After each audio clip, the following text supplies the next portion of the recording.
भूकंप के झटके महसूस किए गए हैं और फिलहाल जानकारी आ रही है कि रिक्टर स्केल पर उसकी तीव्रता 4.5 आंकी गई है।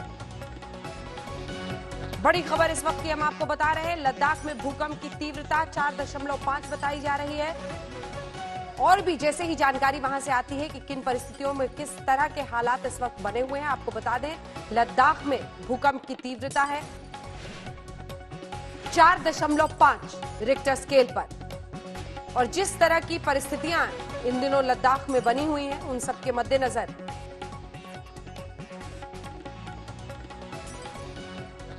खबर बढ़ी, क्योंकि हमने देश के कई हिस्सों में देखा है इस तरह के भूकंप के झटके, जिसमें खास तौर पर लगातार बार-बार दिल्ली में एनसीआर में आते रहे हैं। अब लद्दाख में श्वेता सिंह हमारी सहयोगी लगातार वहां से रिपोर्टिंग करी है। श्वेता, आप वहां पर मौजूद हैं।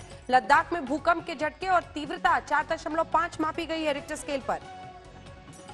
जी अंजना, इस तरह की जानकारी मिल रही है। हालांकि चूंकि यहाँ की डेंसिटी ऑफ पॉपुलेशन इतना कम रहता है कि आपको ना तो सड़कों पर जाता हुआ कोई महसूस होगा और इस तीव्रता को महसूस कम किया गया। अगर मैं सिर्फ अपनी बात भी कर लूं तो एहसास इसका नहीं था, इसके बावजूद कि मैं इस समय चौथी मंजिल पर हूँ, उसके बावजूद कोई फीलिंग वैसी नहीं आई थी। लेकिन हाँ, इस तरह की खबरें जब प्रशासन की तरफ से दी गई कि 8:15 बजे के करीब यहाँ पर भूकंप आया था, तो स्थानीय लोगों से भी जो मैंने पूछा है तब से, उनमें से कोई भी इस बात की तस्दीक नहीं कर रहा है कि वो महसूस कर पाया है।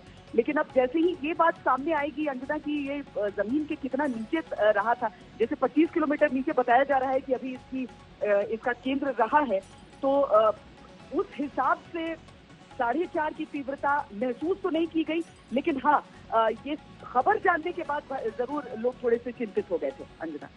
बिल्कुल, श्वेता सिंह हमारी सहयोगी जानकारी देती हुई। भूकंप का केंद्र जमीन से 25 किलोमीटर नीचे होने की वजह से बहुत ज्यादा एहसास नहीं हो पाया। इसके साथ स्पेशल रिपोर्ट में इतना ही। देश दुनिया की बाकी खबरों के लिए आप देखते रहिए आज तक।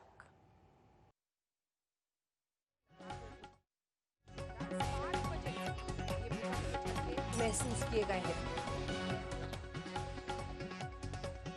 4.5 इसकी तीव्रता मापी जा रही है और फिलहाल तो कम से कम जो परिस्थितियां बनी हुई है उसमें नुकसान का अंदेशा ज्यादा दिखाई नहीं देता है। जमीन से 25 किलोमीटर नीचे इसका एपिसेंटर बताया जा रहा है। पूरे देश में कई हिस्सों में और खास तौर पर दिल्ली एनसीआर में लगातार कई भूकंप के झटके महसूस किए गए हैं। लेकिन अब ये लद्दाख के इलाके में, जहां पर 8:15 बजे ये भूकंप आया।